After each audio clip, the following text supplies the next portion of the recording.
In this video, we're going to talk about Sidekick. The Sidekick is a student assistant or a tutor, if you will. It is still a type of space, but it's not quite as well developed. And it's really just meant to assist students, not so much provide a complete learning activity. So if I want to open the Sidekick, first thing I want to do is tell this little Sidekick bot what it is I want it to do. So you can use it for brainstorming. Maybe they're getting ready to do a passion project and they need some brainstorming help to choose a topic, or they're learning a new concept and we just want some basic conversation. For example, here, I'm just going to say my 9th grade students just finished reading Fahrenheit 451.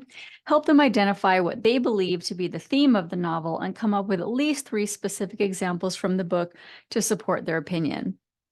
Down here under the more options, if I open this up, I can also describe the audience or participants. I can specify that maybe these are 9th grade students in a remedial class, or they are language learners.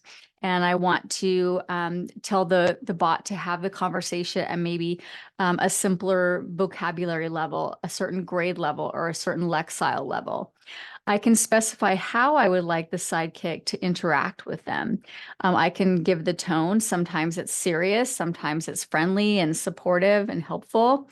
I can specify the level of detail, a tutoring style, any kind of limitation that I want, or directions for the Sidekick's interaction, I can add there. And I can set some rules for the session, what Sidekick will and won't do. For example, Fahrenheit 451 is broken up into 3 parts. Perhaps I'm having the students do something after only having read parts 1 and 2. I may tell the Sidekick, do not discuss part 3 at all because the students haven't read that yet. So even if the students try to get the Sidekick to give them answers, it won't. I can also set limitations for the length or quantity of things. So these are also options for you to indicate to the bot before you launch it. Before launching any space for students, it's always a good idea to preview the space as students will experience it. This may show you things that you didn't realize you needed to indicate to the bot, or limitations or instructions you need to provide. So I would strongly suggest that you preview any space before you launch it. So the Sidekick is getting ready to interact with me as a student. So it greets me, what's a theme I think stands out, and once I have one in mind, we'll find 3 examples. Well, I want to see what happens if a student just says, I don't know.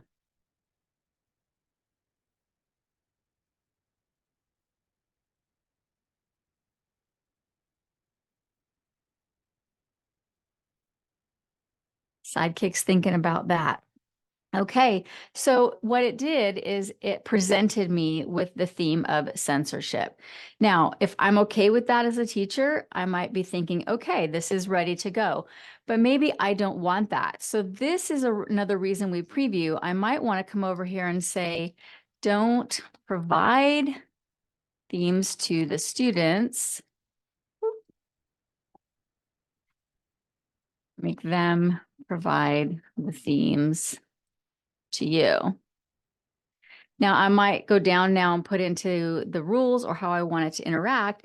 And I might say, if students are unsure, tell them to refer to their notes or look back in the book. And then I would probably preview this again.